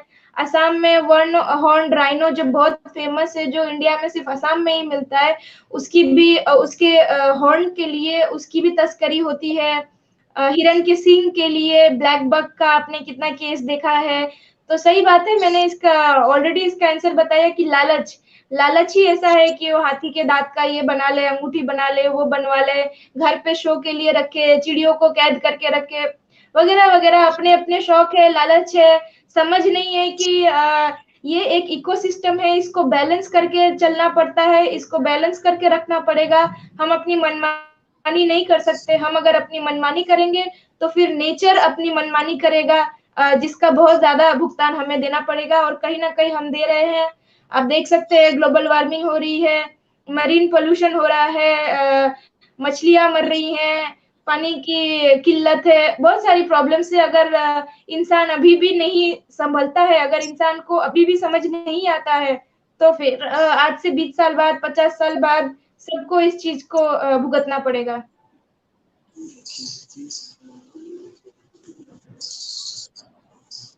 जैसे कि एक अरुण जी का सवाल है कि प्लास्टिक यूज होने पर कुछ प्रकाश डालें, पर आखिर प्लास्टिक को कैसे रोका जाए। एक हमारे दर्शक का सवाल है कि प्लास्टिक है उसको कैसे सही तौर पर बचाव किया जाए, सरकार कैसे बचाव करे। जी इसके हम ऑल्टरनेटिव्स यूज कर सकते हैं कि जो चीजें हम विदाउट प्लास्टिक उसको घर नहीं ला सकते हैं, उसकी तो मैं बात नहीं करूंगी, क्योंकि फिर भी हम कहीं ना कहीं, जैसे कि दूध हो गया या लिक्विड चीजें हो गई, हम प्लास्टिक बॉटल्स यूज ना करके हम ग्लास बॉटल्स यूज कर सकते हैं। फिर जो राशन हो गया, सामान हो गया, उसको हम प्लास्टिक की थैली यूज ना करके कपड़े की थैली यूज कर सकते हैं। जो नॉर्मल कपड़े वपड़े छोटे मोटे हो गए, प्लास्टिक की थैली ना यूज करके कागज की थैली यूज कर सकते हैं।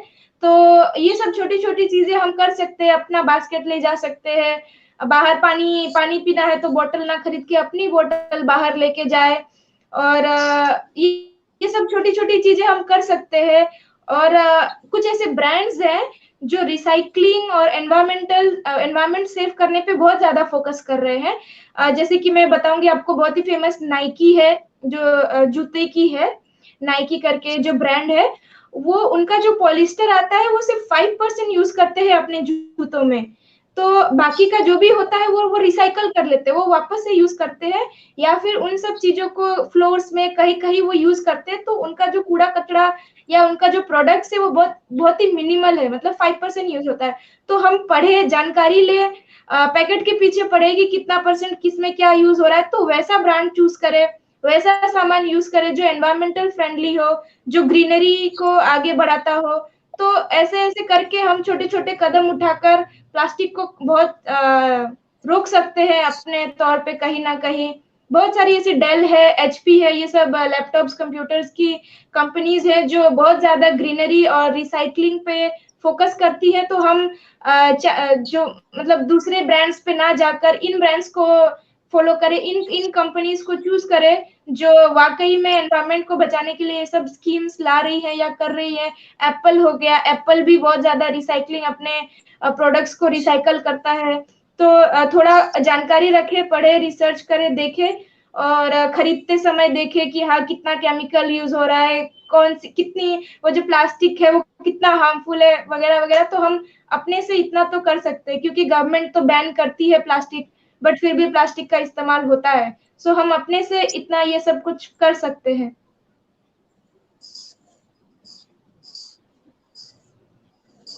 मीना जी, आप उत्तर प्रदेश से बिलोंग करती हैं। उत्तर प्रदेश में अक्सर देखा जाता है कि मैं भी अभी फिलहाल उत्तर प्रदेश में हूँ। जो हमारा राष्ट्रीय पक्षी मोर है, यहाँ पर मोर अधिकतर पाए जाते हैं। गोरखपुर ले ले, गाजीपुर ले ले, या लखीमपुर खीरी ले ले, बलिया ले ले। लेकिन जो हमारे राष्ट्रीय पक्षी है, बहुत सारे ऐसे लोग हैं उनको मार देते हैं। उनके जो पंख होते हैं उन पंखों को उखाड़ कर बेचते हैं। हमारे राष्ट्रीय पक्षी की ऐसी मतलब कुव्यवस्था आखिर लोगों के द्वारा ऐसे क्यों किया जा रहा है?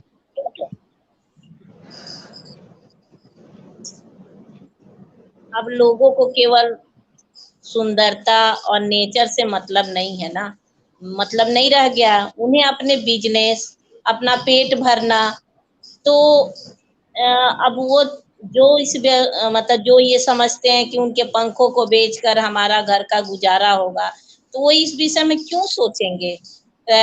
वैसे तो मतलब हर एक हमें छोटे बच्चों से ही बताया जाता है कि हमारी राष्ट्रीय पक्षी मोर है। मोर के पंख का उपयोग भगवान कृष्ण अपने मुकुट में करते थे। बहुत सारी चीजें हैं। मोर सर्वाहारी पक्षी है, जो क्या खाता है, बाजरे का फल और दाना खाता है। मोर को राष्ट्रीय पक्षी का दर्जा दिया गया है।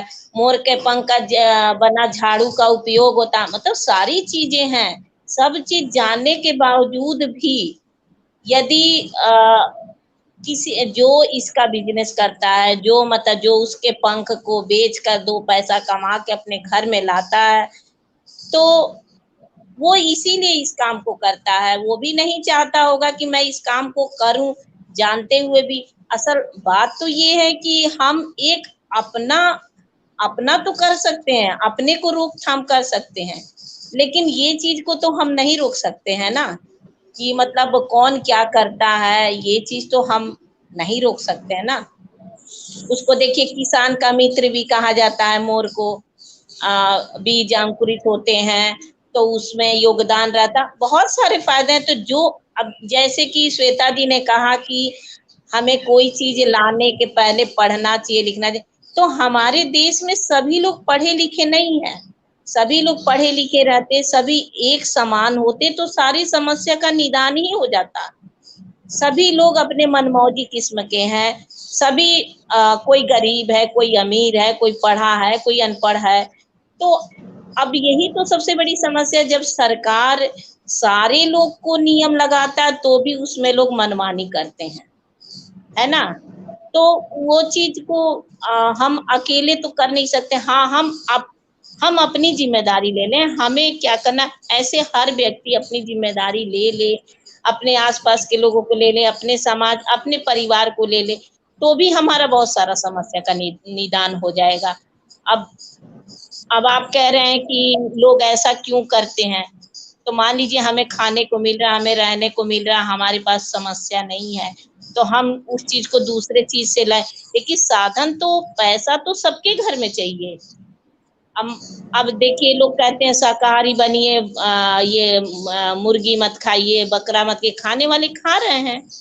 इसलिए कि उनका पेशा वही है, पैसा कमाने का साधन वही है, तो वो तो करेंगे। तो कुल मिला जुला के मैं यही कहना चाहूंगी कि मैं किसी भी काम को मैं अपने ऊपर प्रण करूं कि मुझे ऐसा करना है, बाकी लोगों को समझाना हमारा काम है। और आपका मानना नहीं मानना, मान लीजिए आपने नहीं माना तो उसकी जिम्मेदारी तो मैं नहीं ले सकती ना। तो यही सारी समस्या को जन्म दे रहा है, ये हम ही और आप जैसे लोग जो हैं सारी समस्या के जड़ हैं। हम लोग ही अपने आप को सुधारें, उसके बाद हम लोग को देख के कोई और सुधरे, तो फिर तो कोई समस्या आएगी ही नहीं। जैसे आप प्लास्टिक की बात कर रहे हैं, तो ठीक है, जो घर में है, जिसके घर में साधन है वो अपना थैला लेके चले गए, जिसके घर में पैसा है वो पैसा से ले आए, लेकिन जिसके घर में साधन नहीं है तो वो तो ऐसे ही लाएगा ना। इसीलिए ये प्लास्टिक वैन लग के भी नहीं लग पा रही है, क्योंकि इसकी जरूरत है। ये चीज ना रहे तो गरीब हमारे भूखे रह जाएंगे, गरीब हमारे कुछ नहीं कर पाएंगे। कुछ चीजें ऐसी हैं जिसको चाह के भी खत्म नहीं किया जा सकता, या तो फैक्ट्रियां ही बंद हो जाए बिल्कुल, तो इसका बनना ही बिल्कुल बंद हो जाए। जैसे मान लीजिए बहुत सारी चीजें कोरोना काल ने तो बहुत कुछ चीजें सिखा दी हम लोग को घर में रहना सिखा दिया। पहले थोड़ा सा छुट्टी होता था तो इंसान क्या क्या प्लान बनाता था कि सबके बगैर तो हमारा काम चल रहा है ना। इस तरह इस चीज का भी एक नियम बन जाए कि लोगों को खुद को समझ में आने लगे कि हाँ इससे मुझे नुकसान है, तब तो ये होगा। आप देखिए समुद्री तट पर ये पॉलीथीन का कितना बड़ा, कई बार हम लोगों ने न्यूज में देखा कितना बड़ा नुकसान होता है, क्या क्या हादसा होता है। बस देखते हैं न्यूज देख के हट जाते हैं। करता कौन है समाधान? कोई नहीं करता है।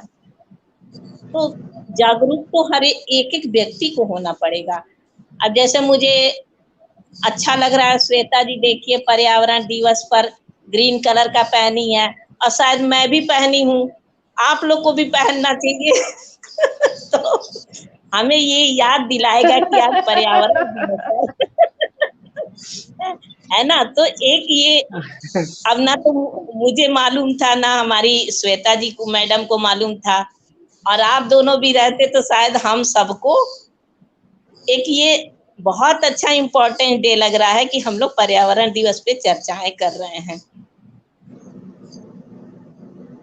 ऐसा है जी बिल्कुल सही कहा आपने, बिल्कुल सही। हाँ बिल्कुल सही कहा कि मेरे ग्रीन पहनने के पीछे यही कारण है कि ग्रीनरी, एनवायरनमेंट, सस्टेनेबिलिटी बढ़े।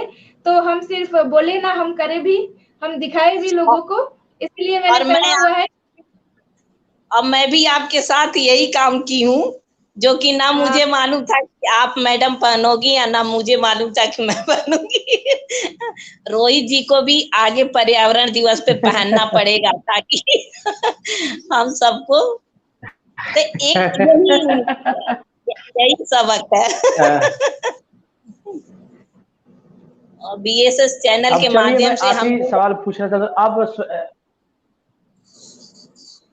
अब मैं आखिरी सवाल पाता। श्वेता जी, आप अपने शब्दों में लोगों को पर्यावरण दिवस पर कैसे जागरूक करेंगे? मेरा लास्ट सवाल। देखिए, लोगों को बहुत ही कम एनवायरनमेंट डे, कंजर्वेशन के बारे में सभी लोगों को पता नहीं है। जैसे कि आपने कहा कि सही बात है, सभी लोग तो उतने पढ़े लिखे नहीं होते हैं, लेकिन जो भी लोग पढ़े लिखे हैं वो एटलीस्ट फॉलो कर सकते हैं, और जो लोग अपने आसपास के लोगों को शिक्षित कर सकते हैं। तो ये जो हमारा वर्ल्ड एनवायरनमेंट डे का जो ये स्थापित हुआ था, ये 1974 से स्टार्ट हुआ था, और तब से ये चला आ रहा है। और हर साल ये कुछ ना कुछ नया थीम लाता है। तो इस बार का जो थीम था, मैंने आप लोग को ऑलरेडी बताया कि ये है रिस्टोर, रिक्रिएट एंड रीइमेजिन, कि जो हमने ऑलरेडी सोच रखा है उसको हम दोबारा एक बार सोचे, मतलब हमारा एनवायरनमेंट कैसे बचाना है, हमें खुद कैसे बचाना है, तो उसको रीइमेजिन करें, एक बार और सोचे कि उसको कैसे बचाना है, रिस्टोर करें, जो हमारे पास है उसको रखे, रिसाइकल करें, और रिक्रिएट करें, कि सिर्फ सोचे ना, रखे ना, हम उस पर एक्शन भी लें। कि जैसे कोई भी सामान, कोई भी चीज, जैसे मैं करती हूँ, मैं वेस्ट बॉटल्स हो गए, वेस्ट कोई भी चीज में कार्टून्स हो गए, मैं वो फेंकती नहीं हूँ, मैं उसको रिसाइकल करती हूँ, मैं उसका क्राफ्ट बना लेती हूँ, उसको मैं कहीं ना कहीं यूज कर लेती हूँ। तो ये सब छोटी छोटी चीजें हैं जो लोग अपने अपने घरों में या अपने अपने स्तर पे ये सब चीजें फॉलो कर सकते हैं, अपना सकते हैं, अप्लाई कर सकते हैं, जिससे ज्यादा नहीं बट थोड़ा फर्क पड़ेगा, और थोड़ा थोड़ा फर्क पड़ेगा तो ज्यादा फर्क पड़ेगा ओवरऑल। और मीना जी, आपके शब्दों में लास्ट में जानना चाहता हूँ। हम यही कहेंगे प्रत्येक पर्यावरण व्यक्ति को दिवस पर क्या बोलना चाहेंगे सभी दर्शकों को? आज के दिन प्रत्येक व्यक्ति को यह संकल्प लेना चाहिए कि वे हम पर्यावरण के प्रति संवेदनशील रहें, और जहां पर संभव हो अधिक से अधिक मात्रा में पेड़ पौधे लगाकर पृथ्वी को हरा भरा करके अपनी जिंदगी को खुशहाल बनाएं।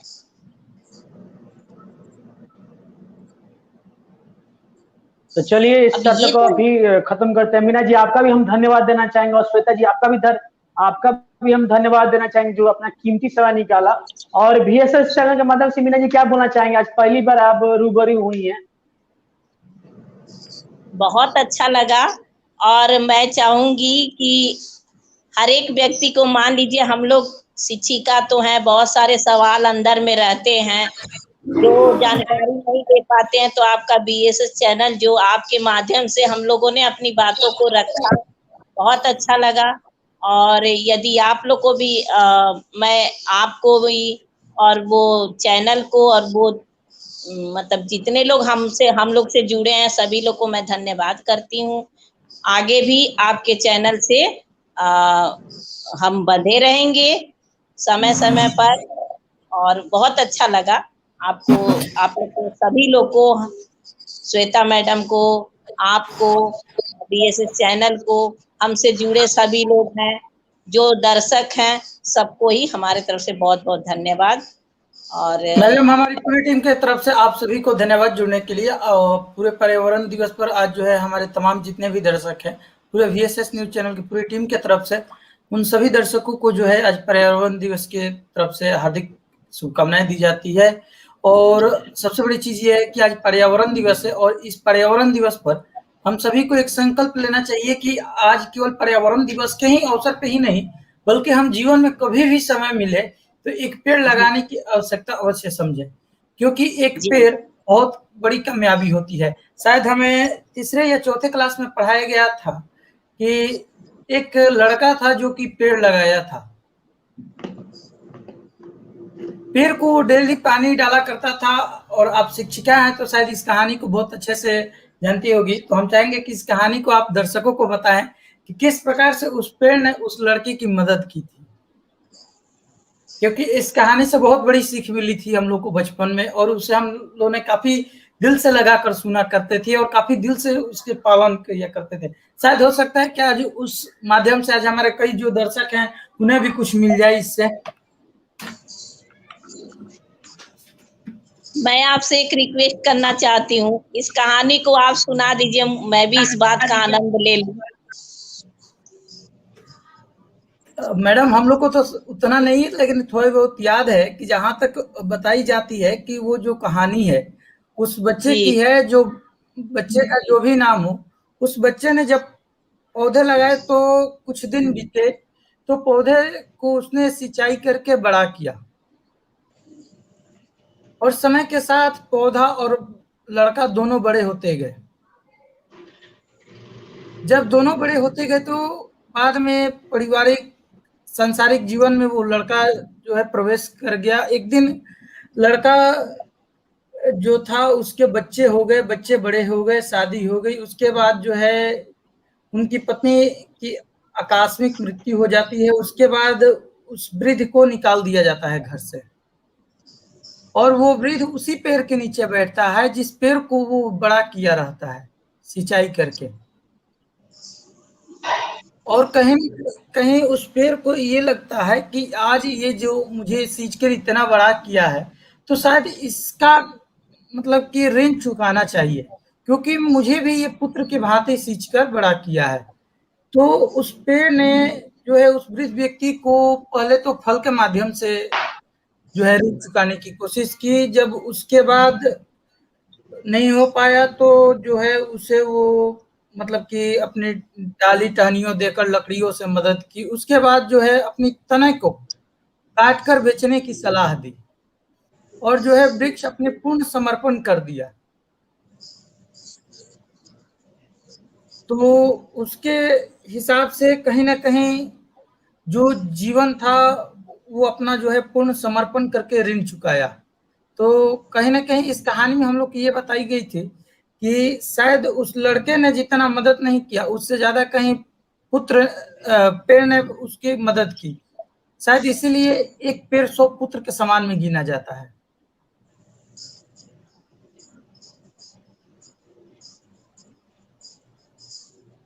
थोड़ा सा मैं इमोशनल हो गई इस कहानी के माध्यम से, इसलिए मैं नहीं बोल पाई हूँ। वैसे हर एक इंसान को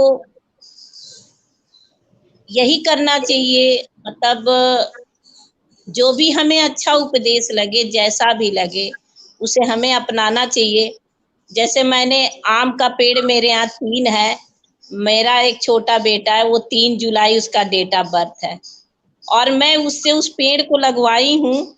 जब भी मैं उस पेड़ को देखती हूँ तो मुझे उसका याद है कि हाँ, ये 3 जुलाई को ही लगा है ये पेड़। तो मुझे बहुत अच्छा लगता है, मैं किसी से भी कहती हूँ कि ये मेरा बेटा लगाया है, ये आम का पेड़ मेरा बेटा लगाया है। और एक बर्थडे के नाम पर भी मैंने लगा दिया। अब वो समझिए वो हमेशा याद रहेगा मुझे कि वो जो है पेड़ बेटे ने लगाया है अपने जन्मदिन के अवसर पर। खूब अच्छा छाया देता है, खूब फल देता है। जैसा कि कहा गया है कि समाज में हमें किसी का ऋण हम लेकर नहीं जाते हैं, सबको ऋण चुकाना पड़ता है। कभी कभी पिता भी किसी का बेटा रहता है, कभी पुत्र भी किसी का पिता बनता है। तो ये ऋण है। बहुत सारी उपदेशक कथाएं हैं जिसके माध्यम से हम लोग को सीख लेनी चाहिए और लेते भी हैं। बहुत से लोग सीख लेते हैं इस चीज को। और वृक्ष हमें जो है, देखिए हम लोग संस्कृत के स्टूडेंट रहे हैं। वृक्ष हम लोग को पत्ता देता है, फल देता है, नदियां अपना जल देती हैं, कुछ लोग परोपकार के लिए ही बने रहते हैं। ये सारे उदाहरण हैं। स्वयं न खादन्ति फलानि वृक्षा, ये श्लोक जो है, मतलब नदियां जो अपने जल को नहीं पीती हैं, स्वयं वृक्ष अपने फल को स्वयं नहीं खाते हैं। तो इससे क्या होता है कि बहुत से लोग हैं जो सिर्फ परोपकार के लिए बने हैं। इंसान भी ऐसे होते हैं, बहुत से इंसान ऐसे हैं। तो हमें उपदेशक कहानियों को पहले दादा नाना नानी सुनाया करते थे। हम लोग भी अब उस श्रेणी में अब आएंगे ही, आगे हम लोग भी सुने हुए हैं। तो ये बात है, इसीलिए मैंने कहा कि आप इस कहानी को सुनाइए, आज मैं सुनूंगी। बहुत अच्छा लगा आप लोग से मिलकर सबसे। चलिए, बहुत अच्छा लगा। धन्यवाद।